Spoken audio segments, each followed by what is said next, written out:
Hello दोस्तों, welcome back to my YouTube channel.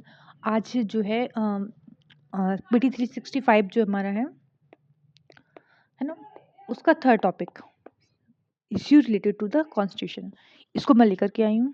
ठीक है ना। बाकी दो जो हैं इसके ऊपर वाले, तो वो मैं अपलोड कर चुकी हूँ, तो आप उनको देख के चेक कर लीजिए। ठीक है, उसके बाद फिर इस पे आइए। इसके जितने भी टॉपिक होंगे पॉइंट, ठीक है, तो वो मैं सारे एक वीडियो में ही कवर करती हूँ। ठीक है ना। चलिए स्टार्ट करते हैं सिटीजनशिप पे। सिटीजनशिप की बात करें तो न्यूज़ में क्या रहा है, देखिए सुप्रीम कोर्ट ने जो है उसकी वैलिडिटी को अपहोल्ड किया है, किसकी, सिटीजनशिप एक्ट जो 1955 की वैलिडिटी थी उसको। ठीक है। तो इसमें तो पहले हम देख लेते हैं कि भाई सिटीजनशिप एक्ट 1955 है क्या। थोड़ा स्पीड से पढ़ाएंगे, क्योंकि अगर स्पीड से नहीं पढ़ाएंगे तो फिर समझ रहे हैं ना, लेकिन पढ़ाएंगे पूरा। तो कह रहा 5 जो वे हैं सिटीजनशिप के, जैसे 1955 में, तो किस तरीके से हम लोग सिटीजनशिप पा सकते हैं। बाई बर्थ पा सकते हैं, बाई डिसेंट पा सकते हैं, रजिस्ट्रेशन करा के पा सकते हैं, न्यूट्रलाइजेशन से पा सकते हैं, and the incorporation of the territory. मतलब क्या, कोई टेरिटरी, जैसे मान लीजिए एग्जाम्पल इंडिया है, इसके बाहर कोई टेरिटरी, उसको इंडिया में मिला लिया गया है, तो यहाँ के लोग भी इंडिया के सिटीजन बन जाएंगे। ठीक है ना। तो कह रहा है इसमें जो है जो डबल सिटीजनशिप है वो नहीं मिलती है। जैसे इंडिया में अगर बात करें तो हम इंडिया के सिटीजन हैं, ना कि यूपी के। ठीक है, हम ये नहीं बोल सकते हम यूपी के सिटीजन से, नहीं। तो वही बात कर रहा है, जैसा कि लेकिन यूएस और पाकिस्तान में क्या है कि हम पर्टिकुलर जैसे लाहौर में, मान लो एग्जाम्पल मैं पाकिस्तान में रह रही हूँ, तो मैं लाहौर की भी सिटीजन हूँ। उसका जो भी स्टेट पड़ेगा, मुझे कंफर्म स्टेट नहीं पता है, मैं इसे बता रही हूँ नॉर्मली। ठीक है, स्टेट का जो भी है, तो वहाँ की सिटीजन हूँ, और मैं दैट पाकिस्तान की भी सिटीजन हूँ। मतलब मेरे पास दो सिटीजनशिप है, एक स्टेट की भी है और एक सेंट्रल की भी है, ऐसे। ठीक है ना। तो कह रहा सिटीजनशिप एक्ट 1955 में एक जो है अमेंडमेंट होता है 1985 में। ठीक है। तो इसमें एक मेमोरेंडम जो होता है, सेटलमेंट होता है, जिसको बोला गया असम अकॉर्ड। ठीक है। जो किसके बीच से होगा, नॉर्मल सी बात है, सेंट्रल गवर्नमेंट और असम की गवर्नमेंट जो लीडर, उनके बीच में एक जो होता है सेटलमेंट होता है, उसको बोला गया असम अकॉर्ड। ठीक है। इसमें ये बोला गया कोई भी पर्सन जो ईस्ट पाकिस्तान का मतलब क्या है, बांग्लादेश से आया है, कहाँ, 1 जनवरी फ्रॉम 1 जनवरी 1966 से 24 मार्च 1971 के अंतर्गत। ठीक है। तो अगर वो डिटेंशन में, हमने देखा था सब डिटेन किए गए थे लोग, ठीक है ना, तो 10 साल उन्होंने कंप्लीट कर लिया है डिटेंशन में।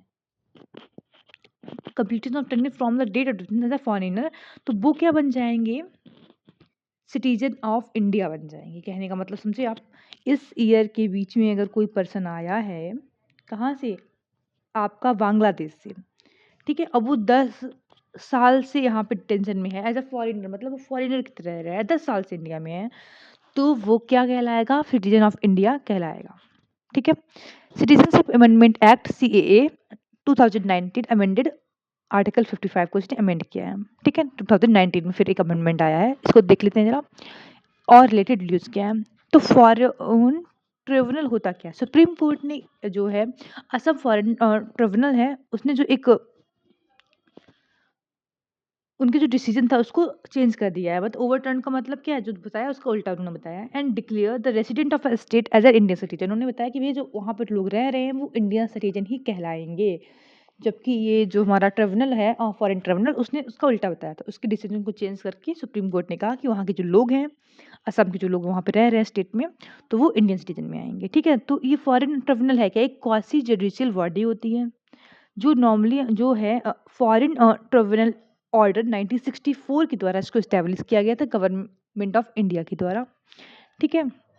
इसमें आर्ट जो सेक्शन नंबर 3 है ऑफ फॉरेन एक्ट 1946 के अंतर्गत। ठीक है। इसमें क्या कहता है, इसमें अथॉरिटी मिली है जो ट्रिब्यूनल को, कि ओनली जो फॉरेन ट्रिब्यूनल है उसके पास ही पावर है कि कोई पर्सन को फॉरेनर जो है डिक्लेयर करने की। ठीक है। And wing excluded from the, मतलब जो हमारा नेशनल रजिस्टर ऑफ सिटीजन है कि कितने सिटीजनशिप हैं कितने नहीं है ना सिटीजन, उससे किसी पर्सन को बाहर करना इन असम। अभी एक बोला गया कि अगर मान लो एग्जाम्पल जो सिटीजनशिप है हमारा, उसमें से कोई पर्सन बाहर है, तो डायरेक्टली वो फॉरेनर नहीं बन जाएगा, ये कहने का मतलब है। ठीक है। पावर की बात करें तो पावर एक सिविल कोर्ट की तरह इसकी रहती है। सिविल प्रोसीजर एक्ट 1908 के अंतर्गत उनको ये पावर मिली है। तो कुल मिला के यहाँ पे क्रिमिनल केस नहीं सुने जाते। सीधी सीधी बात है कि नॉर्मल जो सिटीजन होता है ना, सिटीजनशिप के लिए बनाया गया है कि कौन कौन से पर्सन सिटीजनशिप में आएंगे, कौन से नहीं आएंगे, तो उसके डिसीजन के लिए बनाया गया है।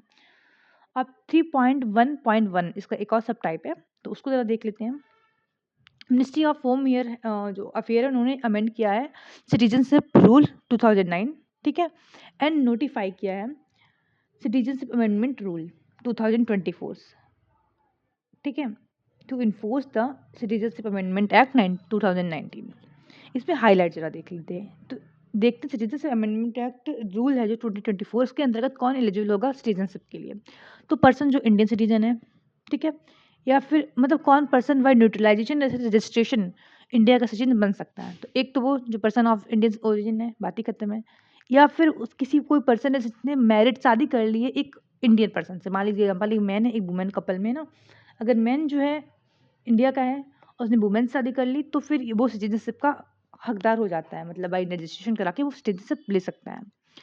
कोई माइनर चाहे एक जो छोटा बच्चा है, हम तो नॉर्मल सी बात है भाई, हमारे फादर्स जो हैं वो अगर सिटीजन ऑफ इंडिया है तो हम तो अपने आप ही सिटीजन ऑफ इंडिया हो जाएंगे ना, वो चीज़ है। आप पेरेंट्स उस parent registered as the Indian citizen, ठीक है, आप पर्सन जिसके पेरेंट्स जो है इंडियन सिटीजन की तरह हैं वो है। उसके बाद कह रहा है पर्सन और आइदर, देखो दो पर्सन है, ठीक है, कपल होते हैं, उनका बच्चा है मान लीजिए ए, तो इनमें से अगर एक भी सिटीजन ऑफ इंडिया है तो वो जो बच्चा है माइनर है उस वो नॉर्मली इंडिया जो हमारी इंडिपेंडेंट इंडिया है उसका जो है सिटीजन बन सकता है, ठीक है। Registered as a oversee citizen of India, वो पर्सन जो ओवरसी सिटीजन ऑफ इंडिया का कार्ड होल्डर है वो भी सिटीजन ऑफ इंडिया के लिए रजिस्ट्रेशन के लिए अप्लाई कर सकता है, ठीक है। और अदर क्वालिफिकेशन क्या है, पर्सन को एक एफिडेविट लगाना होगा, ठीक है, कि जो भी उसने एप्लीकेशन में डिटेल दी है वो जो उसके कैरेक्टर को सेटिस्फाई कर रही हैं वो सही है। मतलब क्या ऐसा वेरीफाई करते हैं ना, सेम वैसे एक एफिडेविट लगाना है कि भाई जो भी मैंने इन्फॉर्मेशन दी है वो सही है। और उसको कोई एक लैंग्वेज जो 8th शेड्यूल में है हमारी 22 लैंग्वेज हमारी है ना 8th शेड्यूल में, तो उनमें से किसी एक नॉलेज एक जो लैंग्वेज है उसका उसको ज्ञान है ये उसको बताना पड़ेगा, ठीक है। प्रूफ ऑफ नेशनलिटी, तो क्या लगभग 20 डिफरेंट डॉक्यूमेंट होने चाहिए जो प्रूफ करें कि तुम इंडिया में आए, जैसे वीजा हो गया, कहाँ रह रहे थे, सेंसस स्लिप हो गई, आधार कार्ड हो गया, ये सब आपको प्रोवाइड करना होगा। 20 डिफरेंट डॉक्यूमेंट प्रोवाइड कराने होंगे। प्रोनाउंसिंग सिटीजनशिप ऑफ अंडर, अब मान लीजिए एग्जांपल आप यूएस के हैं, ठीक है ना, और आपने इंडिया की सिटीजनशिप के लिए फॉर्म भरा, ठीक है। तो अगर ये बोला गया कि अगर आपको इंडिया की सिटीजनशिप मिल जाती है तो आपको यूएस की सिटीजनशिप छोड़नी पड़ेगी, तो वही बोला कि ये आपको अनाउंस पहले करना होगा कि अगर इंडिया की सिटीजनशिप आपको दी जाएगी तो आप अदर कंट्री की सिटीजनशिप छोड़ देंगे। उसके बाद अगर बात करें हम लोग article 6B of citizenship act 1955, इसके अंतर्गत क्या बोला गया है कि जो पर्सन है उसको इलेक्ट्रॉनिक, एक तो लिखित फॉर्म में देना ही है, दूसरा इलेक्ट्रॉनिक फॉर्म में जो एम्पावर्ड कम्युनिटी है डिस्ट्रिक्ट लेवल पे होती है, ठीक है, उसको जो है अप्लीकेशन सबमिट करना होगा, ठीक है, ठीक है, ये बोला गया है। अबाउट सिटीजनशिप अमेंडमेंट एक्ट अब आ जाते हैं 2019 के अंतर्गत क्या क्या चीज़ें हैं। थोड़ा कलर इसको चेंज करते हैं 2 सेकेंड, ये अच्छा नहीं लग रहा है, अब सही है, गुड। तो यहाँ पर देखिए 4 कंडीशन यहाँ पर आई 2019 में जो आया अमेंडमेंट एक्ट, अरे भाई इसका करना था, तो इसमें ये बोला गया इलीगल माइग्रेंट जो कुछ कंडीशन दी गई हैं, ठीक है, अगर वो फुलफिल कर देते हैं तो उनको एज अ इलीगल माइग्रेंट जो है वो नहीं जो है ट्रीट किया जाएगा, ये बोला गया है, ठीक है, मतलब उनको सिटीजन ऑफ इंडिया की तरह ट्रीट किया जाएगा। तो वही बोला कौन कौन से इलीगल माइग्रेंट में आएंगे, Hindu, Sikhs, Buddhist, Jain, Parsi and Christian. अगर ये लोग इलीगल माइग्रेंट की तरह आए हैं, illegal migrant who fulfil 4 condition will not be treated as illegal migrant. इस एक्ट के अंदर ये बोला कुछ पर्सन जो इलीगल तरीके से आ गए हैं उनको इलीगल नहीं किया जाएगा अगर ये कंडीशन को फॉलो करते हैं। तो कौन कौन से लोग, हिंदू, सिख, बुद्धिस्ट, जैन, पारसी और क्रिश्चियन हो, या फिर अफगानिस्तान और बांग्लादेश के हों और पाकिस्तान, मतलब अफगानिस्तान, बांग्लादेश और पाकिस्तान से आए हों लेकिन वो मुस्लिम नहीं हो, Hindu, Sikh, Buddhist, Jain, Parsi and Christian. थोड़ा दिमाग देखिए यहाँ पर, जब ये एक्ट आपको पता है, आपको आई थिंक याद ही होगा सबको, 2019 में बहुत ज़्यादा बवाल हुआ था जो एक्ट को लेकर के, है ना।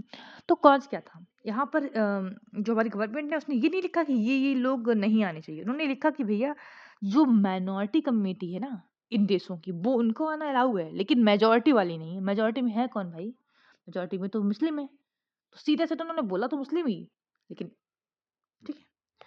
कि अलग कॉज भी है देखा जाए उस टाइम का जो देखा जाए तो, क्योंकि जब डिवीजन हुआ या फिर जो भी चीज़ें हुई तो नॉर्मल मुस्लिम क्यों आएगा इंडिया में, सीधी सीधी बात है ना। चलिए छोड़िए उसको, मैं वो टॉपिक पे जाने ही नहीं चाह रही, क्या गवर्नमेंट कर रही है, चलिए आगे देखते हैं। तो वही बोल रहा है कि यहाँ से जो लोग आए हैं जो 31 दिसंबर 2014 से पहले आए हैं तो वो इंडिया के सिटीजन की तरह एक्ट करेंगे, ठीक है।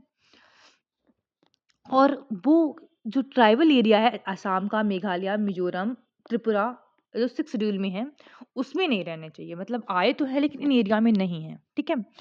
और area of under inner line permit, inner line permit का मतलब क्या, ये जो हमारा 7 सिस्टर वाला एरिया है ना, तो ये जो एरिया पड़ता है जैसे अरुणाचल प्रदेश है, इसमें मिजोरम है, नागालैंड, इसमें नहीं रहने चाहिए, ठीक है। उसके बाद हम लोग आते हैं central government exempted the said migrant from,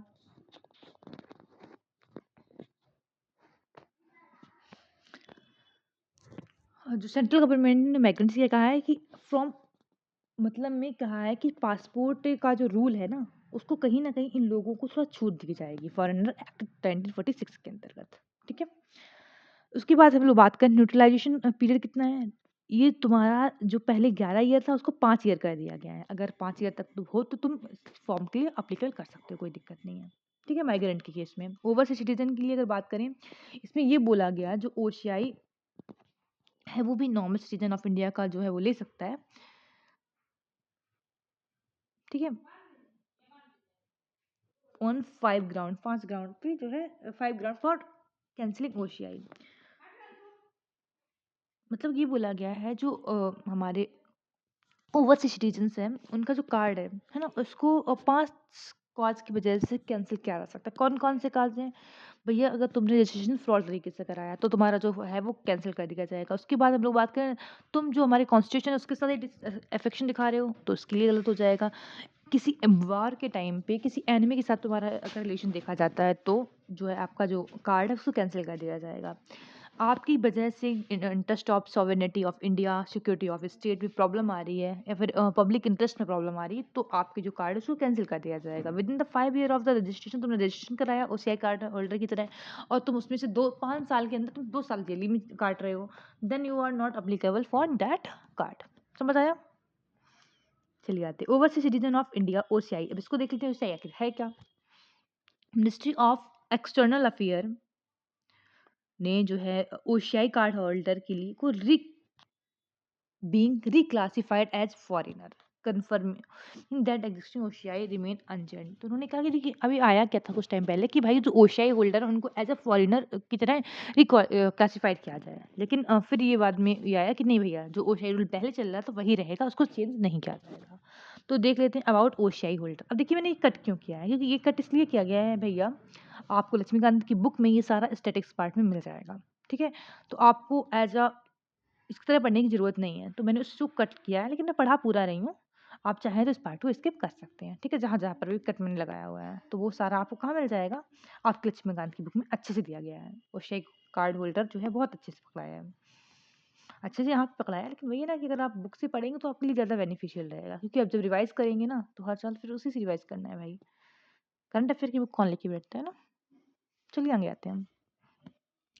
तो कह रहा है ओसीआई जो ओशियाई का मतलब याद रखिए ओवरसीज सिटीजन की बात यहाँ पे कर रही हूँ मैं, ठीक है। ये जो है इंट्रोड्यूस किया गया जब सिटीजनशिप एक्ट 1955 को 2005 में अमेंड किया गया तब, ठीक है। फॉरेन मिलिट्री पर्सोनल जो कोई सर्विस में या फिर रिटायर हो गए वो यहाँ पर ओसीआई कार्ड नहीं ले सकते। कोई पर्सन ऑफ इंडियन सिटीजन है, ओसीआई कार्ड होल्डर है, ठीक है, have been merged under one category of. तो कह रहा है देखिए पर्सन ऑफ इंडियन पीआईओ जो कार्ड होल्डर होते हैं और ओसीआई कार्ड होल्डर को दोनों कैटेगरी को मर्ज कर दिया गया। कब? 2015 में। पहले ये दोनों कैटेगरी अलग अलग होती थी, ठीक है, लेकिन फिर 2015 के बाद क्या किया गया, ओसीआई कार्ड होल्डर और जो पीआईओ है दोनों को सेम कर दिया गया, ठीक है। तो ओसीआई कार्ड होल्डर के लिए क्या एलिजिबिलिटी चाहिए, एक तो सिटीजन ऑफ इंडिया होना चाहिए, ठीक है, एट टाइम और एनी टाइम आफ्टर द 19 मतलब या फिर एट द टाइम ऑफ हो, ठीक है, या फिर क्या हो 26 जनवरी 1950 पहले से के बाद जो है मतलब में सिटीजन ऑफ इंडिया होना चाहिए। Who was eligible to become या फिर 26 जनवरी 1950 हो, अगर वो सिटीज़न ऑफ इंडिया नहीं है तो उस टाइम वो एलिजिबल हो कम से कम कि उस टाइम वो सिटीज़न ऑफ इंडिया बन सकता था, तो वो फिर ये कार्ड होल्ड कर सकता है। तो कह रहा है फिर किसी ऐसी टेरिटरी का वो पर्सन हो, ओरिजिन हो उसका इस तरीके से जो इंडिया में 15 अगस्त पार्ट ऑफ इंडिया आफ्टर 15 अगस्त 90, मतलब कोई ऐसे मान लो एग्जाम्पल कोई ऐसा कंट्री कोई ऐसा पार्ट जिसको 15 अगस्त 1947 के बाद इंडिया में जोड़ा गया वो उसकी ओरिजिन रखता हो, तो फिर ये ओसीआई कार्ड ले सकते हैं। ठीक है, या फिर किसी का चाइल्ड हो या फिर ग्रैंड चाइल्ड हो या फिर ग्रेट ग्रैंड चाइल्ड हो एज सिटीजन्स का। ठीक है, जो नॉर्मली 15 अगस्त वो जैसे मान लीजिए एग्जाम्पल ये इंडिया है हमारा, इसके बाहर कोई टेरिटरी थी, इसका एक पर्सन है। ठीक है, 15 अगस्त 1947 के बाद इस टेरिटरी को इसके अंदर मिला दिया गया, तो यहाँ ओरिजिन का था ना, तो इस ये पर्सन जो है कार्ड होल्ड कर सकता है ओसीआई का। अब मान लो एग्जाम्पल इस पर्सन ये पर्सन था, इनका जो बच्चा है वो कार्ड होल्ड कर सकता है, या फिर इनकी बच्चे का बच्चा मतलब ग्रैंड चाइल्ड, मतलब ये कंडीशन पापा उनके दादा कोई भी हो यहाँ के और वो इसमें मिलाए गए हैं, तो फिर वो जो बच्चा है वो कार्ड होल्ड कर सकता है वो चाहिए सब। The minor child who is the minor child of whose both parents are citizen of India, one of the parents citizen of India, मतलब में ओसीआई कार्ड वो भी होल्ड कर सकता है जिनका एक पेरेंट्स, मतलब देखिए या तो दोनों कपल जो हैं सिटीजन ऑफ इंडिया है तो उनका जो बच्चा है भले बाहर रह रहा है तो वो as a OCI card hold कर सकता है, या फिर दोनों में से एक पर्सन इंडियन ओरिजिन का है दूसरा कहीं बाहर से, मान लीजिए कोई पर्सन बाहर गया सिटीजन ऑफ इंडिया था, ठीक है, बाहर किसी भी यूएसए यूके में जाकर किसी लड़की से उन्होंने शादी कर ली या फिर लड़की से शादी कर ली जो भी है, तो उनका जो बच्चा हुआ वो भी card hold OCI card hold कर सकता है।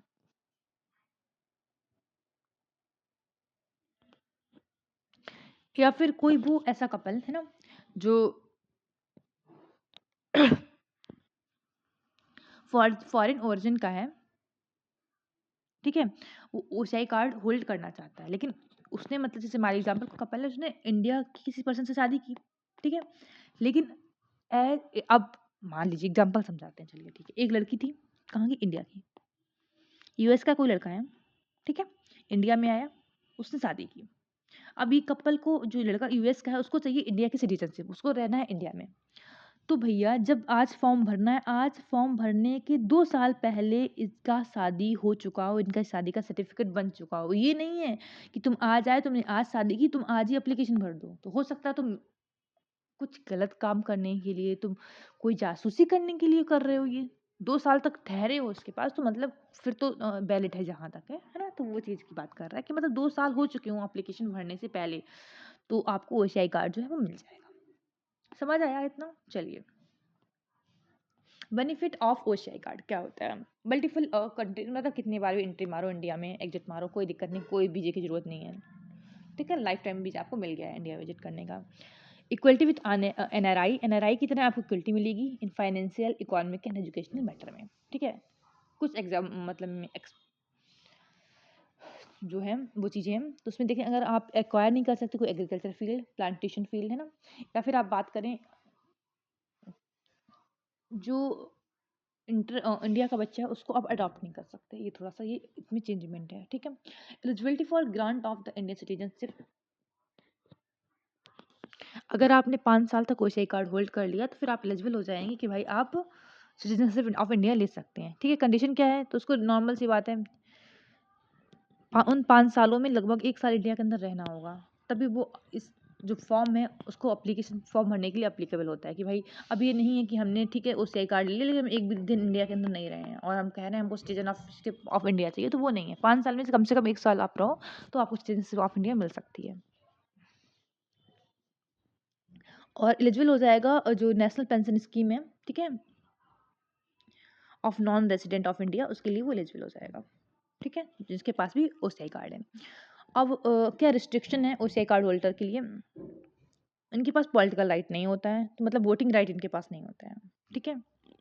जो कॉन्स्टिट्यूशनल पोस्ट है, प्रेसिडेंट की पोस्ट हो गई, वाइस प्रेसिडेंट की हो गई, जज की हो गई, सुप्रीम कोर्ट की, हाई कोर्ट की जज की हो गई, तो ये पोस्ट वो अप्लीकेबल नहीं कर सकते, वो लोकसभा राज्यसभा की लेजिस्लेटिव असेंबली के जो मेंबर हैं वो नहीं बन सकते।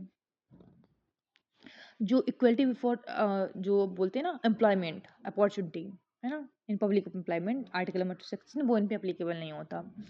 वो पब्लिक सर्विस पोजीशन है जो यूनियन और स्टेट अफेयर की, उसमें वो नहीं जाएंगे, ठीक है। स्पेशल अप्रूवल रिक्वायर्ड, अगर कोई रिसर्च, कोई माउंटेन पे मतलब जाना है, ठीक है, कोई मिशनरी एक्टिविटी करनी है या फिर कोई जर्नल निकालना है, तो किसी रिस्ट्रिक्टेड एरिया में उनको, मान लीजिए एग्जाम्पल कोई रिसर्च कर रहे हैं, किसी रिस्ट्रिक्टेड एरिया में उनको जाना है, तो इनको इसके लिए स्पेशल परमिशन लेना पड़ेगा, अप्रूवल लेना पड़ेगा। विदाउट ऐसा नहीं जा सकते कि भाई इंडिया का स्टेट जाना तो कहीं भी पहुंच जाओ, तो वो नहीं होगा इनके साथ में, ठीक है। तो ये कुछ लिमिटेशन है ओशई कार्ड होल्डर की, तो वो देखना है। आई थिंक ये आपको पूरा आर्टिकल बहुत अच्छे से समझ में आ गया होगा। तो 3.1 जो है वो क्लियर हुआ। 3.2 पे आते हैं। थोड़ा सा है लंबा, कितना, आई थिंक 1 2 3 4 5 6 7 पेज अभी है। परेशान नहीं हुई, 40 मिनट लगभग में खत्म हो जाता है। Reservation and affirmative action. Recently growing number of, देखिए यूएस स्टेट ने जो है रिस्ट्रिक्शन लगाया है, जो डाइवर्सिटी प्रोग्राम होते हैं ऑन द यूनिवर्सिटी कैंपस में, जो डाइवर्सिटी प्रोग्राम होते हैं उस पर यूएस गवर्नमेंट ने कहीं ना कहीं रिस्ट्रिक्शन लगाया है। तो ये अफर्मेटिव एक्शन माना जा रहा है। क्यों भैया? क्योंकि ये एक पॉजिटिव स्टेप है to increase the representation of certain historically opposed group. मतलब ये कहने का मतलब है कि अगर हम अलग अलग डाइवर्सिटी करते हैं तो पुराने हमारे हिस्टोरिकल और जो अपोज ग्रुप हैं उनको कहीं ना कहीं रिप्रेजेंटेशन नहीं मिलेगा, तो उसको इंक्रीज करने के लिए एक्शन जो है वो उठाया गया है इन द सोसाइटी। कहाँ पे? जो एजुकेशनल एरिया है, एम्प्लॉयमेंट एरिया है, उसमें। ठीक है, तो आते हैं अफर्मेटिव एक्शन ऑफ इंडिया और यूएस में क्या डिफरेंस है। ठीक है, हाँ चलिए। तो इंडिया में इसके लिए कॉन्स्टिट्यूशन है, हमको पता है, अफर्मेटिव एक्शन लिया गया है बाई कॉन्स्टिट्यूशन नहीं, लेकिन यूएसए में ऐसा कोई कॉन्स्टिट्यूशन नहीं है। यहाँ पर equal protection clause of 14th amendment has been incorporated permit the permit affirmative action. ठीक है, लेकिन इंडिया में कॉन्स्टिट्यूशन है, आपको पता है। पर्पस अगर बात करें यहाँ पर टू, मतलब जो पर्पस था ये अफर्मेटिव एक्शन लाने का, तो इंडिया में क्या था कि भैया हिस्टोरिकली हमको पता है कितना डिस्क्रिमिनेशन होता है लोअर क्लासेस के लिए, है ना, जिनको हम लोग क्या बोलते हैं, अनटचेबल्स बोलते हैं, तो उनको रेमेडी प्रदान करता है। तो यहाँ पर अब नॉर्मल सी बात, हमको पता है यूएस यूके में क्या होता है भाई, खुद बताओ, क्रिश्चियन है सबके सब। अब उसमें कौन सा वो लोअर कास्ट अपर कास्ट आएगी? ऐसा तो कुछ है नहीं। वहाँ पे माइनॉरिटी ग्रुप और वुमेन्स चलता है। आपने एनसीईआरटी का 9th की पढ़ी होगी, 9th या 10th में ही, आई थिंक, मुझे कंफर्म इतना क्लिक नहीं है। तो वहाँ पर हमने पढ़ा है, अफ्रीका में देख लीजिए, ब्लैक और वाइट नेशनल मंडेला याद होगा ना, तो उसकी प्रॉब्लम थी। ये प्रॉब्लम नहीं थी कि तुम वो मतलब lower caste upper caste lower caste वहाँ पे है ही नहीं, ब्लैक वाइट का नौटंकी चलती है ना, तो वो चीज़ है।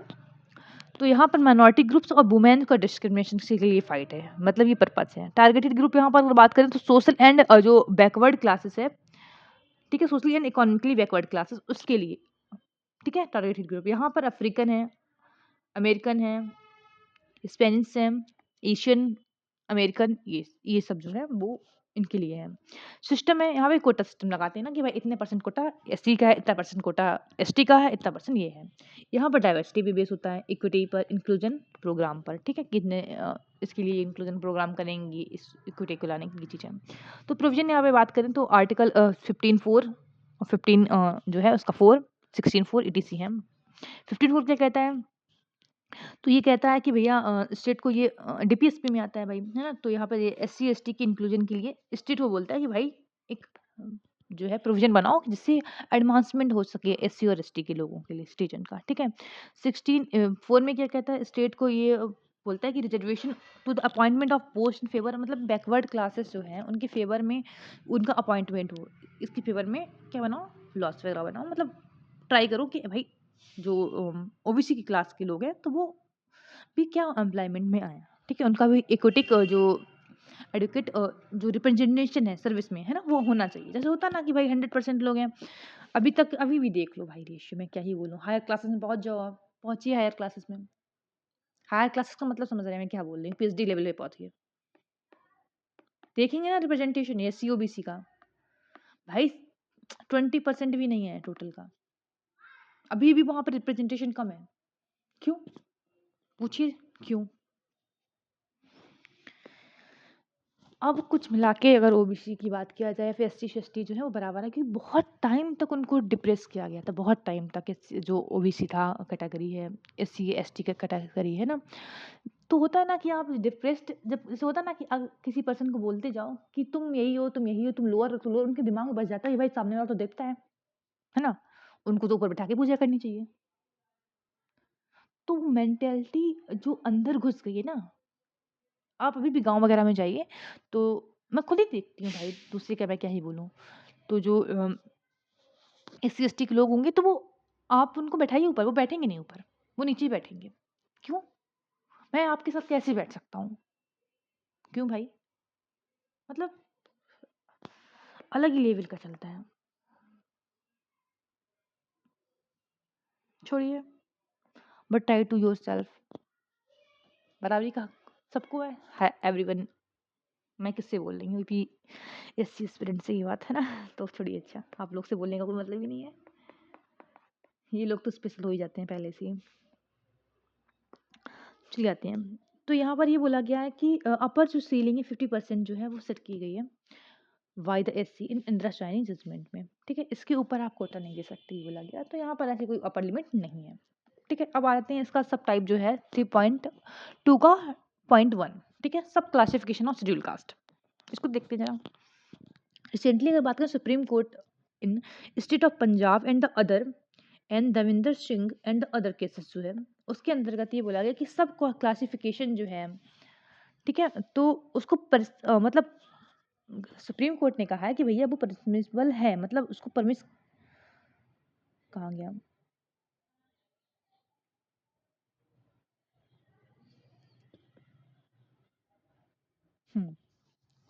तो वही बोला गया कि भैया ये परमिसिबल है, मतलब कि इसको जो सब क्लासिफिकेशन है और शेड्यूल कास्ट के अंदर उसको किया जा सकता है। क्योंकि देखिए यहाँ पे मान लीजिए एग्जांपल, मैंने बोला टोटल एससी को 50% कोटा मिलेगा, एग्जांपल मैं बता रही हूँ सिर्फ। ठीक है, तो यहाँ पे उन्होंने क्या बोला कि भाई 50% में कुछ जो है ज़्यादा बैकवर्ड है, कुछ कम बैकवर्ड है। तो हमने काम करते हैं, तो 50 मान लीजिए एग्जाम्पल 100 लोग हैं, तो 100 में मान लीजिए एग्जाम्पल 20% लोग ऐसे हैं जो ज़्यादा बैकवर्ड है और 80% लोग कम बैकवर्ड है। तो हम इनको कोटा थोड़ा ज़्यादा दे दें इनको, मतलब जैसे मान लीजिए एग्जाम्पल 50% है ये, 50% के हिसाब से अगर एग्जाम्पल लीजिए यहाँ पे 100 ले रहे हैं अभी। ठीक है, 100% कोटा मिला है एससी को, कैलकुलेशन को आसान बनाने के लिए। तो नॉर्मली तरीका तो ये 20% इनको जाए कोटा, 80% 100% इनको जाए। लेकिन जो ये चल रहा है, तो यहाँ पर डिबेट ये बोला गया कि भाई देखिए ये बहुत ज़्यादा लोअर में है, तो इनको एक काम करते हैं 40 देते हैं, 60% ये 80 वालों को दे देते हैं, बात खत्म हो गई, कोटा इतना मिल जाएगा। लेकिन टोटल आउट ऑफ जो टोटल कोटा है उसको चेंज नहीं किया गया, वो 100 का 100 ही है। ठीक है, समझ रहे हैं आप? टोटल कोटा को चेंज नहीं किया मैंने, एससी कैटेगरी के अंदर ही 2 पार्ट में डिवाइड करके एक कोटा थोड़ा ज़्यादा, एक थोड़ा कम कर दिया, बस और कुछ नहीं हुआ है। ये बात के लिए परमिशन दे दी गई है सुप्रीम कोर्ट के द्वारा कि ये कर सकते हैं, कोई इशू नहीं है इसके लिए। ठीक है, हाईलाइट ऑफ द जजमेंट दिया देख लेते हैं। शेड्यूल कास्ट नोटिफाइड जो है, शेड्यूल कास्ट जो है उसको नोटिफाई किया गया आर्टिकल नंबर 341 के अंतर्गत। अब देखिए क्या है, शेड्यूल कास्ट में कोई एक भाई कास्ट है नहीं, हेट्रोजीनियस ग्रुप है पूरा। कास्ट, रेस, ट्राइब्स, बहुत सारे लोग आते हैं, हमको भी पता है भाई एससी में ऐसा तो है नहीं कि भाई एक कैटेगरी एक पर्सन है। एग्जाम्पल छोड़िए, एग्जाम्पल क्या ही दूँ। तो ऐसा नहीं है मतलब में कि सिर्फ एक पर्सन है उसको एससी बोला गया, नहीं भैया बहुत सारी कास्ट जो हैं, बहुत सारी रेसेस, बहुत सारी ट्राइब्स, उनको मिला के एससी बोला गया है ना। तो वही बोला है इन्होंने, हेट्रोजीनियस ग्रुप है, होमोजीनियस नहीं है। तो आर्टिकल 341 के अंतर्गत क्या कहता है कि जो प्रेसिडेंट है वो स्पेसिफाई करेंगे कौन सी कास्ट, रेस, ट्राइब जो है वो एससी कैटेगरी के अंदर आएंगी और किस स्टेट में आएंगी। एक चीज याद रखिए, मान लीजिए एग्जाम्पल यादव जो है in UP come in the OBC list, not clarify कि भाई यादव जो है वो हर एक स्टेट में ओबीसी कैटेगरी में ही जाए, ये नहीं होता है। समझ रहे हैं? मतलब कहने का ये, हर एक स्टेट के अकॉर्डिंग उसकी एससी एसटी लिस्ट जो है वो बनती है। समझ आया? मैंने यादव का क्योंकि माइंड में जो आया मैंने वही बोला। ठीक है, ये सिर्फ एग्जाम्पल था समझाने के लिए। चलिए, उसके बाद हम लोग बात करें तो सब classification of SC does not violated the article. तो यहाँ पर ये बोला गया है कि सब क्लासिफिकेशन ऑफ जो एससी है जो किया जा रहा है वो आर्टिकल 341(2) जो है उसका जो सब क्लॉज 2 है उसको वायलेट नहीं कर रहा है। क्योंकि देखिए इसमें है क्या, 341 का जो 2 उसमें क्या बोला गया है कि पार्लियामेंट के पास अधिकार है कि वो कोई कास्ट को इंक्लूड या एक्सक्लूड कर सकती है फ्रॉम द एससी लिस्ट। ठीक है, पार्लियामेंट के पास अधिकार है कि भैया एससी लिस्ट है उसमें से जो भी ट्राइब्स दी गई उनको एक किसी को हटा भी सकती है, किसी को अंदर इन भी करा सकती है। ये किसके पास अधिकार है?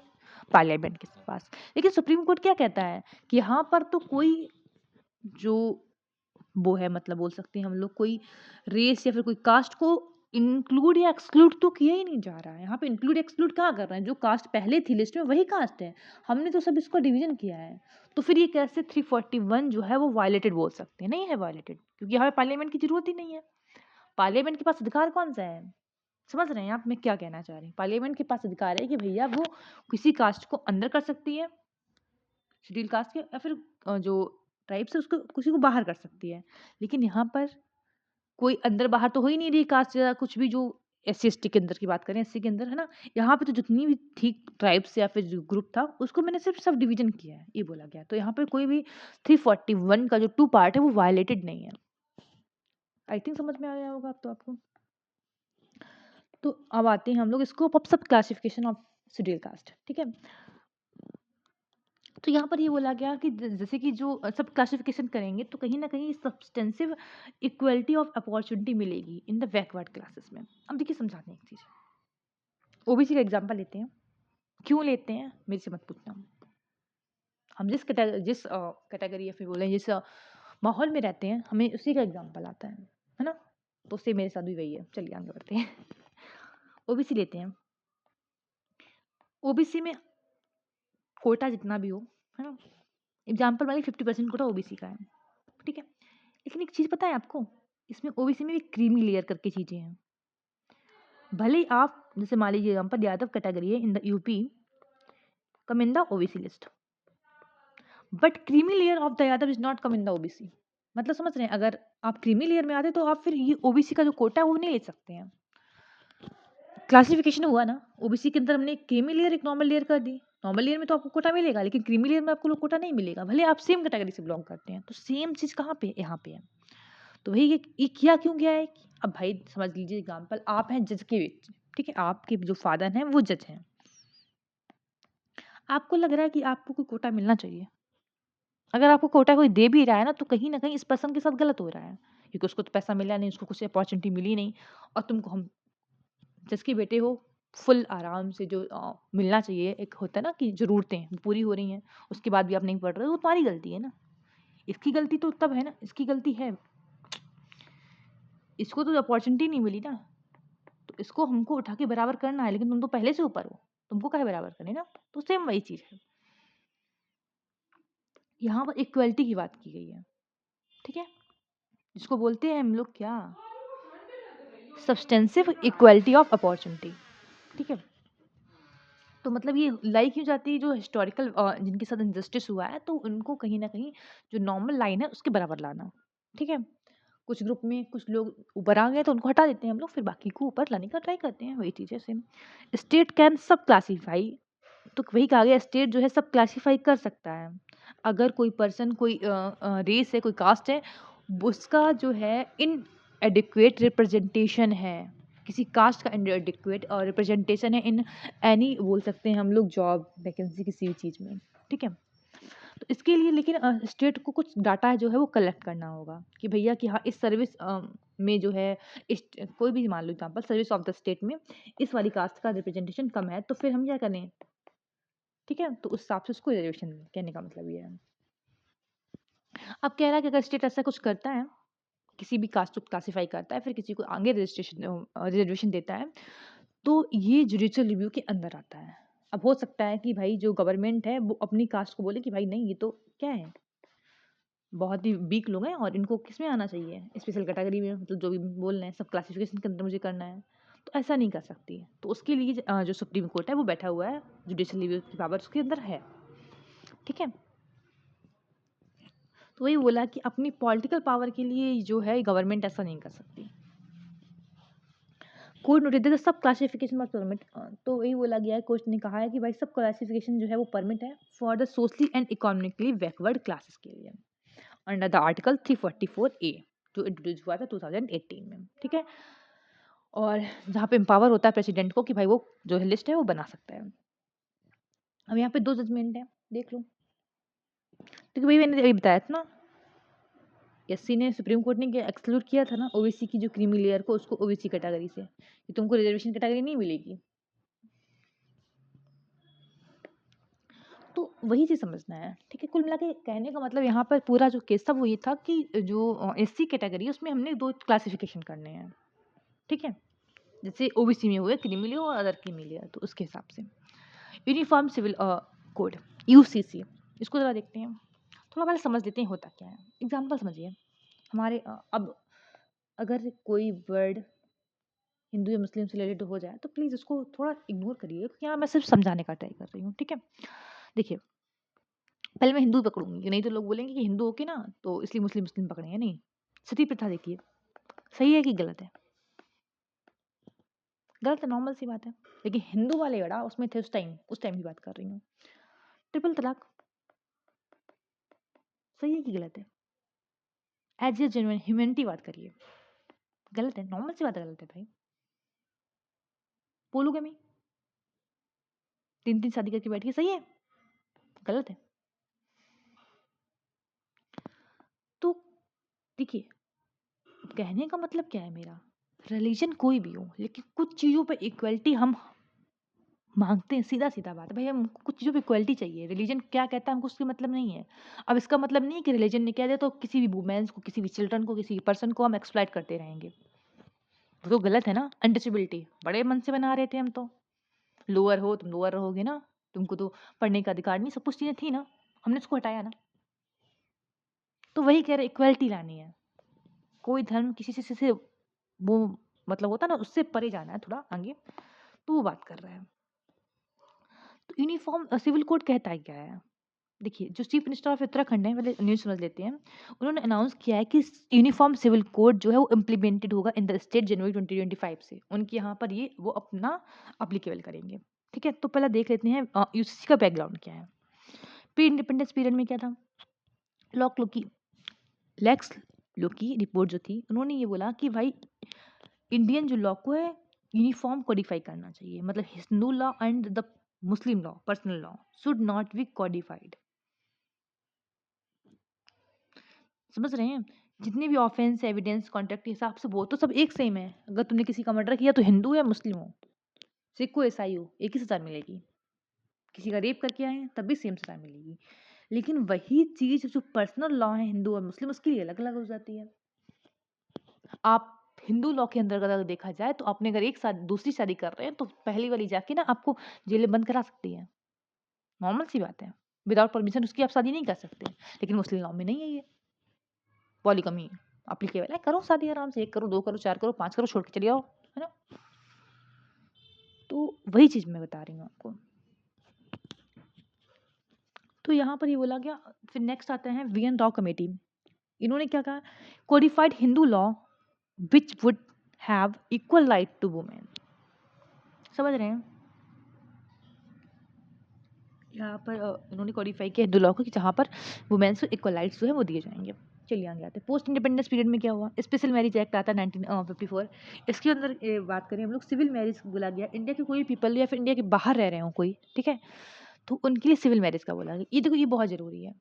शादी करिए जिस तरीके से होती है, क्रिश्चियन में अलग तरीके से होती है, मुस्लिम में अलग तरीके से होती है, हिंदू के अलग रिवाज है, सबका अलग अलग है। बट भैया, मैरिज सर्टिफिकेट बनाने को किसने मना किया है? वो तो जाके बनवाइए। तो कुछ चीज़ें हैं जो होनी चाहिए ज़रूरी, है ना। तो वो चीज़ है। 4 मेजर इनैक्टमेंट होता है इन हिंदू लॉ में। जैसे हिंदू मैरिज एक्ट आता है 1955 में, हिंदू सक्सेशन एक्ट आता है। ये सक्सेशन का भी जो पार्ट है वो चेंज है। आई थिंक किसमें मैंने पढ़ा था, हिंदू में तो ये होता है ना कि दैट वुमेन्स जो है उसको अधिकार है। शायद आई थिंक क्रिश्चियन में नहीं है। क्रिश्चियन में ये है कि वुमेन्स जो होता है, मैंने अभी आई थिंक कुछ टाइम पहले की न्यूज़ है, उसमें ये था कि दैट मैं कंफर्म भूल गई हूँ, बट एक पॉइंट ये कोई है कास्ट, मुझे याद है, हिंदू नहीं है, आई थिंक मुस्लिम भी नहीं, क्रिश्चियन ही है, कि जो वुमेन है उसको प्रॉपर्टी पे अधिकार ही नहीं है खुद का। आई थिंक क्रिश्चियन ही है ना। तो मतलब मैं वो प्रॉपर्टी को होल्ड नहीं कर सकती। सोचिए आप किस दुनिया में जी रहे हैं। मतलब हमें पहले वो प्रॉपर्टी जो under the guidance of father रहेगी, उसके बाद under the guidance of husband रहेगी, उसकी खुद की कोई आइडेंटिटी नहीं है। ये अभी का चल रहा था, मैं आई थिंक 4-5 दिन पहले ही न्यूज़ कुछ पढ़ रही थी, मेरे दिमाग से स्किप है, किस स्टेट कहाँ की बात कर रहे थे वो। चलो आगे बढ़ते हैं। 4 मेजर सब बता दिए हैं। चलिए, about the uniform civil code UCC, ठीक है। Uniform system of personal law applicable to all respective religion, मतलब यूनिफॉर्म सिविल कोड क्या कहता है, एक लॉ जो कोई भी रिलीजन उससे मतलब नहीं है, सब पर अप्लीकेबल, उसको बोलते हैं हम लोग यूनिफॉर्म सिविल कोड, जो नॉर्मली इंक्लूड करेगा मैरिज को, डिवोर्स को, मेंटेनेंस जो मिलता है, इनहेरिटेंस मिलता है, अडॉप्टेशन मिलता है, सक्सेशन ऑफ प्रॉपर्टी, है ना। ये मैंने ये और एक चीज़ पढ़ी थी, क्या था कि मेंटेनेंस वाला, हाँ ये तो मुस्लिम में ही है शायद, कि वो मेंटेनेंस फाइल नहीं कर सकती है अपने हस्बैंड के ऊपर। मतलब तुम शादी कर लो 10 ठो, उसके बाद छोड़ के चले जाओ और वाइफ रोती रहे, है ना। सही है।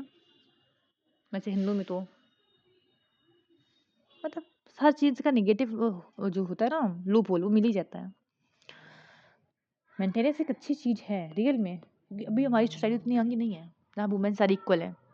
जिस दिन इक्वल हो जाए उस दिन बंद कर दो मेंटेनेंस, कोई इशू नहीं है। अभी तो नहीं है इक्वल, ये आपको भी पता है।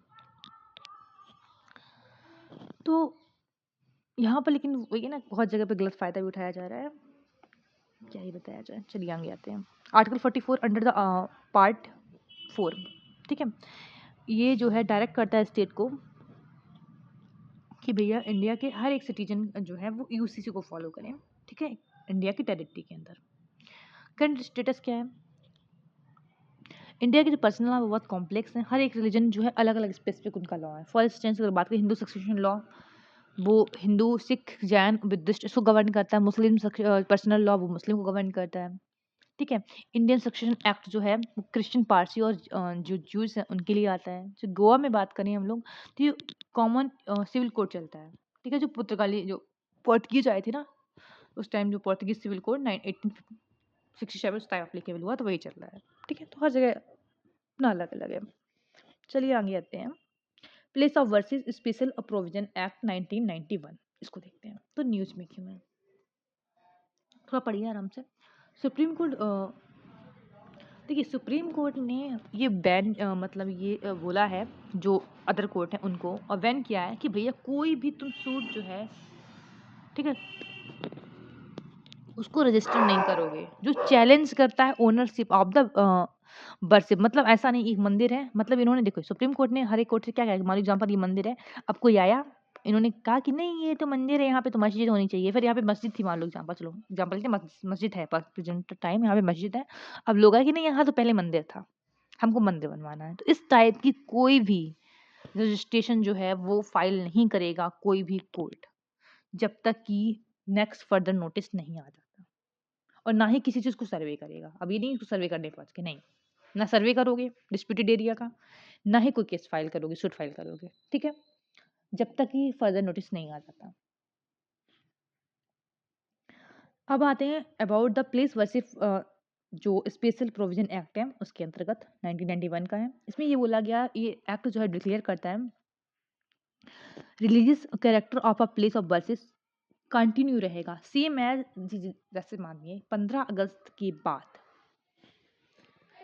15 अगस्त 1947 या फिर उसके बाद में, मान लीजिए कोई जगह है वहाँ पर मंदिर है तो वहाँ पर मंदिर ही रहेगा, अगर वहाँ पे मस्जिद है तो वहाँ पर मस्जिद ही रहेगी, ये बोलता है ये एक्ट, ठीक है। कोई भी पर्सन उसको कन्वर्ट नहीं कर सकता।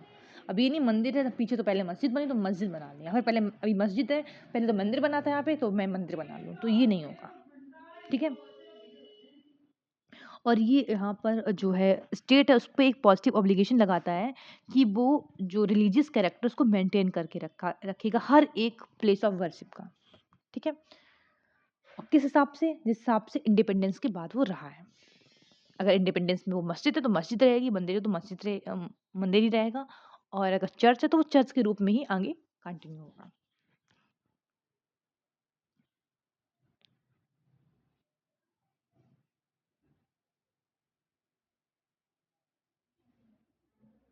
तो यहाँ पर वही बोला कि आल जितने भी सूट हुए हैं, अपील लगी हैं, अदर प्रोसीडिंग चल रही हैं, जहाँ पर 15 अगस्त 1947 की बात बात कर रहे हैं, जो पेंडिंग केस है वो जैसे ही फोर्स में आएगा एक्ट, ठीक है, लॉ, ये खत्म हो जाएगा, फिर जाओ टाटा बाय बाय, है ना वो वाला।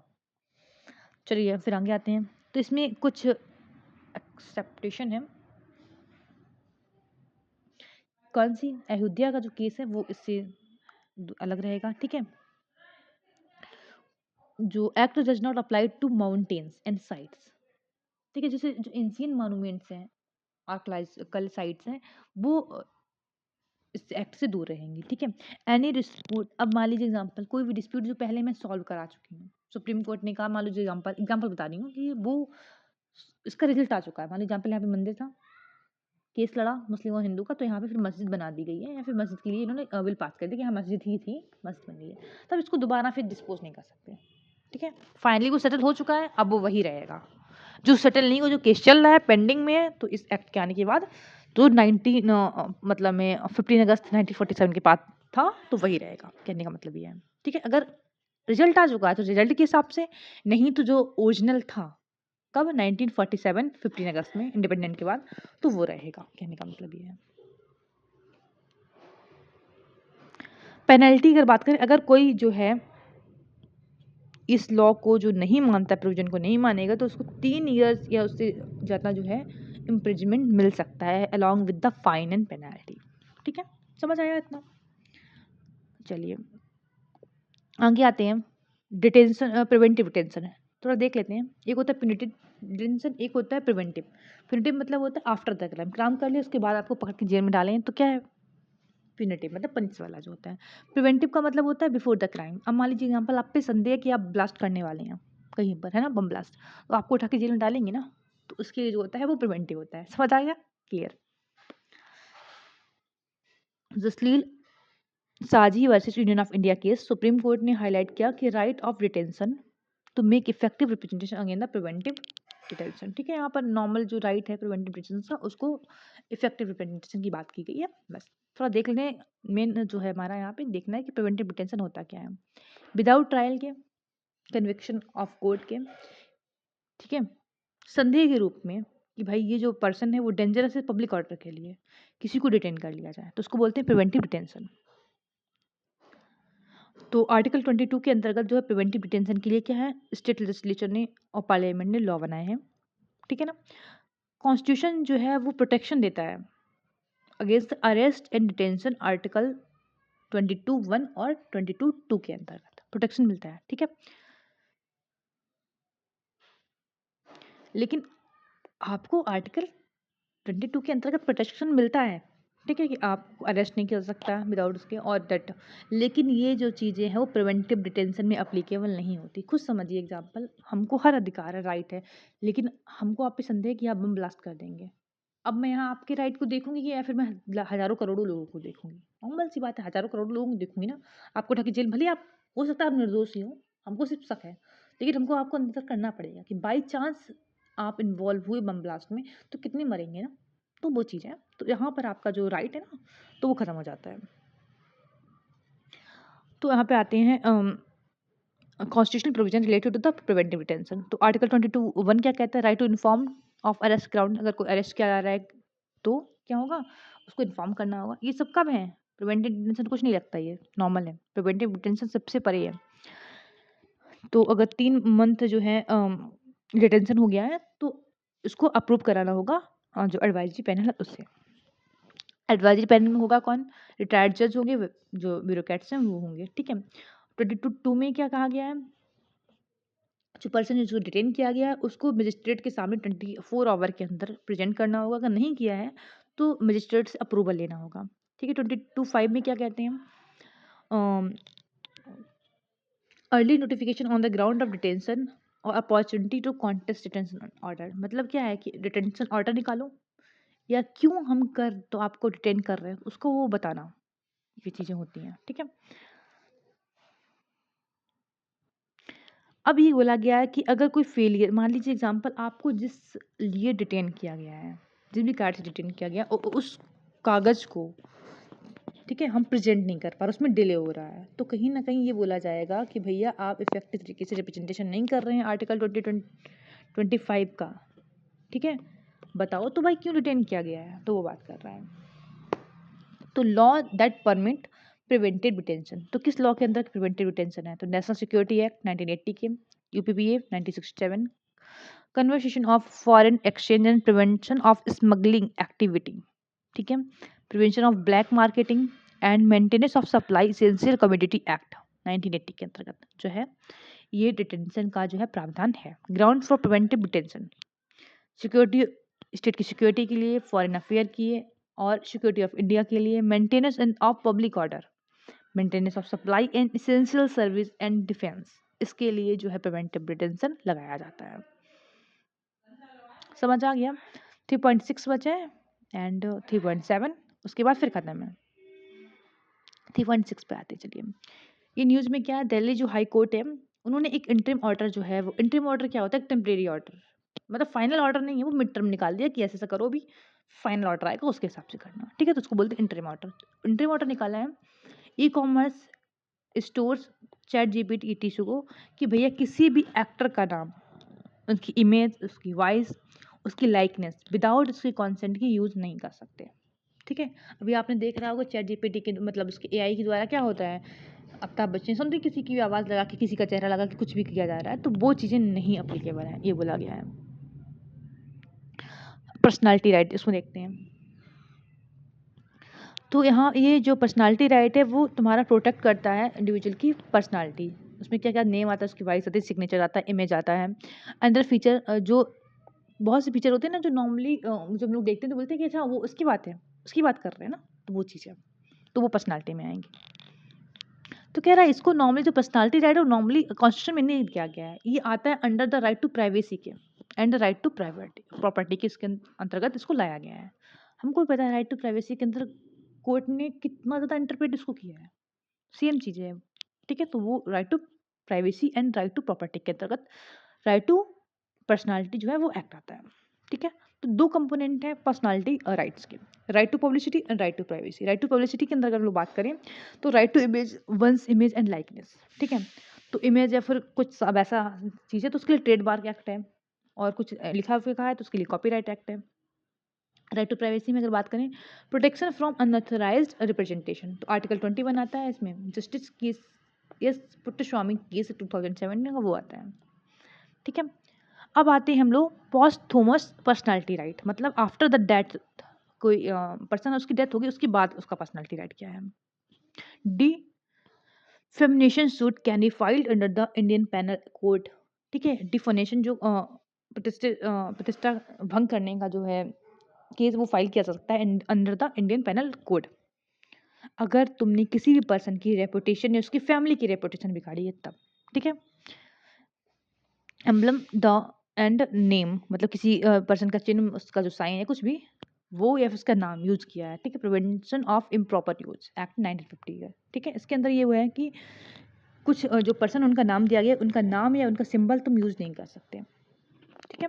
Personality right under the international convention, तो कह रहा है यहाँ पर इंटरनेशनल कन्वेंशन और ट्रीटी में कोई पर्सनल राइट तो नहीं है ऐसा, ठीक है, प्रोटेक्शन ऑफ पब्लिसिटी को लेकर के, बट कुछ चीज़ें हैं उनको देख लेते हैं। जैसे रोम कन्वेंशन है, तो ये नॉर्मली जो जो परफॉर्मर होता है उसका राइट जो है उसको प्रोटेक्ट करता है। फोनोग्राम प्रोड्यूसर, मतलब कोई धुन जो प्रोड्यूस कर रहा है उसके राइट्स को, है ना, जो ब्रॉडकास्ट करते हैं कोई चीज़ तो उसके जो राइट है उसको प्रोटेक्ट करता है। ट्रिप्स एग्रीमेंट में अगर बात करें तो ये सिक्योर करता है राइट्स ऑफ फोनोग्राम प्रोड्यूसर, मतलब वही मैंने बताया ना कि फोनोग्राम का मतलब कोई धुन को प्रोड्यूस करना, लाइव परफॉर्मेंस है उनका, ब्रॉडकास्ट राइट है, ये सब।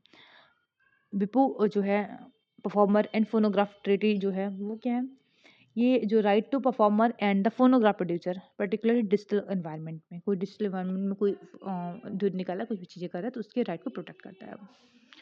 अब जुडिशियल क्या चीज़ें हैं इसमें लेकर के, Arun Jaitley versus network solution private limited and ores case 2011 Delhi high court का है ये। तो इसमें ये है कि पॉपुलैरिटी और फेम, मतलब ये बोला गया कि कोई पर्सन का अगर रियल लाइफ में पॉपुलर है या फिर वो सोशल मीडिया पे पॉपुलर है तो दोनों में कोई डिफरेंस नहीं है। मतलब ये नहीं है कि आप रियल लाइफ में उसका जो सिग्नेचर यूज़ नहीं कर सकते, आप उसका सिग्नेचर पब्लिसिटी के लिए भी यूज़ नहीं कर सकते, ठीक है। फिर यहाँ पे पर्सनालिटी है, देखो Deepak Jay Kumar versus L Vijay 2019 Madras high court का ये केस है। इसमें बोला गया कि ये personality publicity and privacy right on individual can not inherited by a person legal heir, मतलब ऐसा नहीं कि पर्सनालिटी पब्लिसिटी और प्राइवेसी जो है वो इनहेरिटेड मतलब होता है ना कि प्रॉपर्टी मेरी थी फिर मेरे बच्चे की हो गई, तो वो ऐसा राइट कुछ नहीं है डेथ के बाद, कि ये नहीं कि लीगल राइट उनका बन गया कुछ भी यूज़ करें, वो नहीं कर सकते। कुछ और अदर इम्पॉर्टेंट न्यूज़ है, उसको देख लेते हैं थोड़ा। एनवी प्रॉपर्टी 2 ही 3 है, चलिए 2 मिनट लगेगा बस। तो कह रहा है कि जो पाकिस्तान के प्रेसिडेंट रहे हैं, ठीक है, उनके एनेस्टेड थे, उनकी जो कुछ यूपी के अंदर उनकी कुछ प्रॉपर्टी है, तो उसको एनवी प्रॉपर्टी बोला गया है। तो ये सेल के लिए डायरेक्टेड की है गवर्नमेंट ने, ठीक है, इतना समझना है। एनवी प्रॉपर्टी होती क्या है? कोई एनिमी, एनिमी यहाँ पर कोई एनिमी कंट्री की बात कर रहा है, नॉट द सिटीजन, ठीक है। दैट कमिटेड एक्सटर्नल एग्रेशन, मतलब वो कंट्री जिसने इंडिया के खिलाफ कोई एग्रेशन फाइल किया, जैसे पाकिस्तान हो गया, चाइना हो गया, ठीक है, तो उनका जो पर्सन होंगे उनको एनिमी कंट्री बोला जाएगा। एनिमी प्रॉपर्टी की अगर हम बात करें तो अब जैसे मान लीजिए एग्जाम्पल, पाकिस्तान का कोई बंदा है, उसकी प्रॉपर्टी जो इंडिया में है तो उसको क्या बोलेंगे? एनिमी प्रॉपर्टी, ठीक है, जो बिलोंग करे किसी पर्सन पे या फिर किसी उसके बिहाफ पर कोई यहाँ पर देख रहा है तो उसकी बात कर रहे हैं।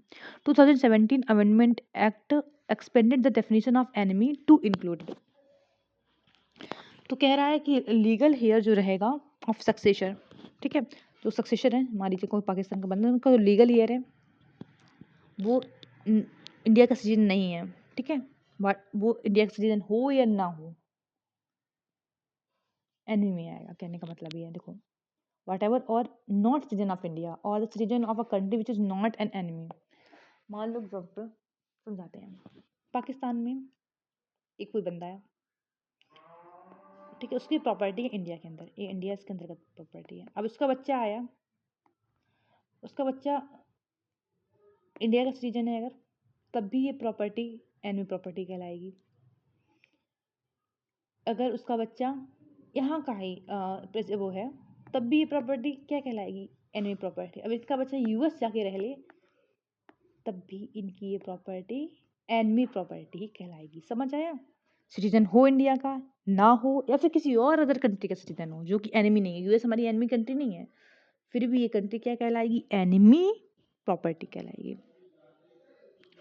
Enemy who has change his nationality, nationality change कर लो कोई दिक्कत नहीं, ठीक है, ये बात कर रहे हैं,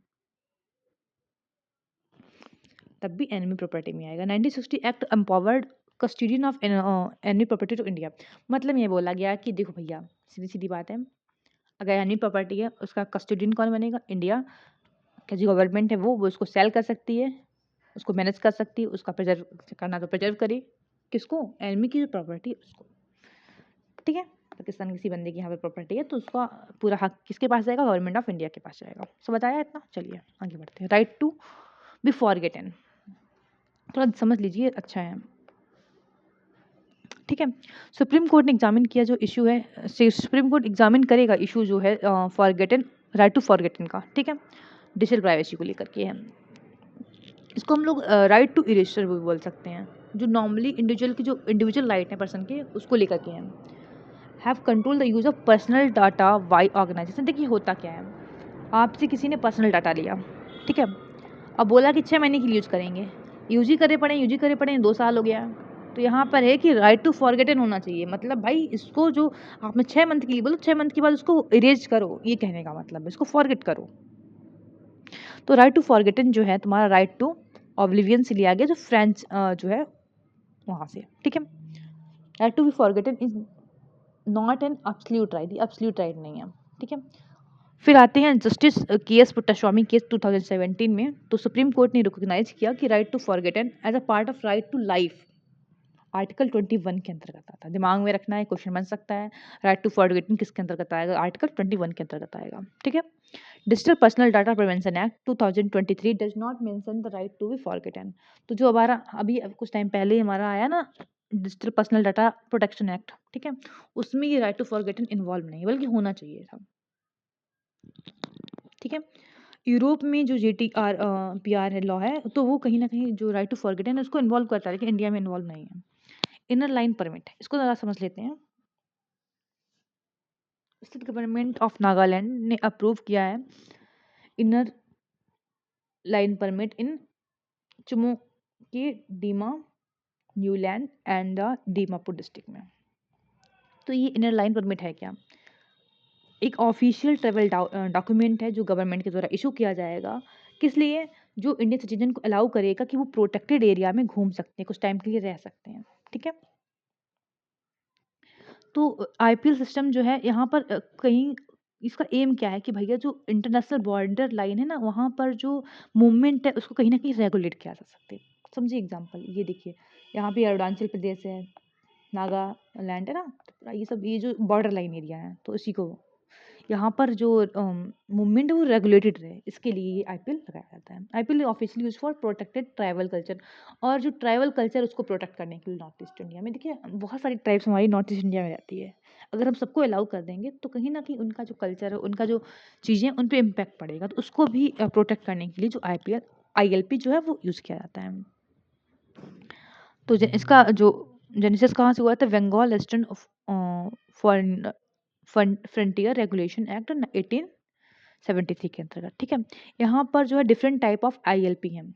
वन एक जो होता है टूरिस्ट के लिए, और दूसरा जो होता है जो लॉन्ग टर्म यहाँ पे स्टे करना। मान लो एग्जाम्पल, कोई पर्सन है किसी एरिया में जा करके यहाँ पे एम्प्लॉयमेंट करना चाहता है, एम्प्लॉय है उसका कुछ कारोबार, तो वो करना चाहता है। दो टाइप की है। अगर तुम टूरिस्ट तक घूमना चाहते हो तो उसके लिए अलग आईएलपी है, और अगर आप जाके आप एम्प्लॉयमेंट पर्पज से जा रहे हैं तो उसके लिए अलग है, वो लॉन्ग टर्म के लिए होता है। ठीक है? स्टेट कौन कौन से हैं अंदर under the ILP? Arunachal Pradesh हो गया, मिजोरम है, नागालैंड है, मणिपुर है। ठीक है? नॉट एलिजिबल फॉर आईएलपी, तो एनआरआई जो है वो आईएलपी के लिए एलिजिबल नहीं है। पीआई होल्डर वो भी नहीं है। ओसीआई होल्डर भी नहीं है एलिजिबल फॉर आईएलपी।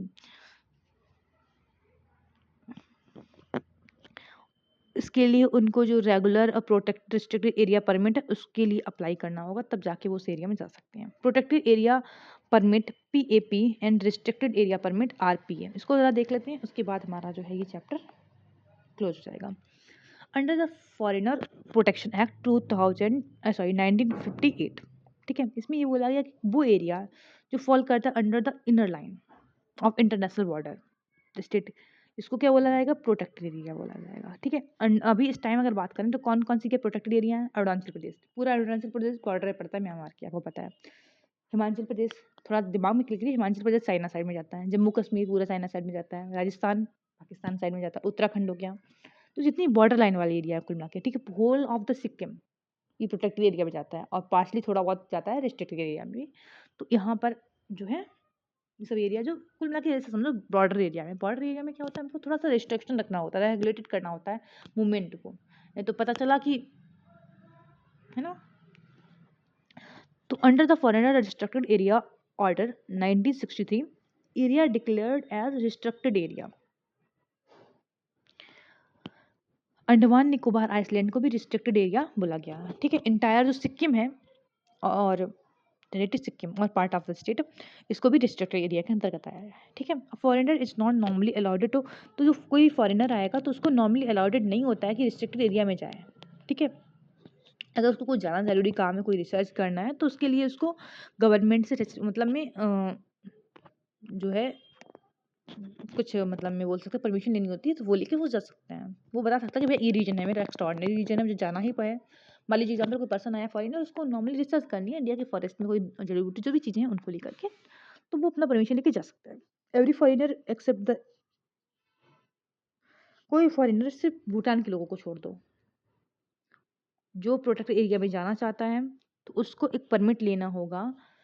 जो भी कंपनी कॉम्पिटेंट अथॉरिटी जो मतलब अथॉरिटी से बोला गया कि भाई हाँ तुम जो है परमिशन दोगे, तो उनसे जाके उनको लेनी है। सिर्फ भूटान को छोड़ दो, भूटान तो फ्रेंडली रिलेशन विद देम, है ना, तो उनके लिए अलाउड है। बाकी सबके लिए कोई फॉरेनर आएगा तो उनको क्या लेना पड़ेगा? आपका परमिट लेना पड़ेगा। ठीक है? तो यहाँ पर ही आपका जो है चैप्टर खत्म होता है 3, बाकी 8 है, तो एक करके पढ़ेंगे तो भी हो जाएगा, कोई इशू की बात तो है ही नहीं। Thank you so much. अगर वीडियो अच्छा लगा हो तो लाइक सब्सक्राइब करिएगा, थोड़ा शेयर वेयर करिए।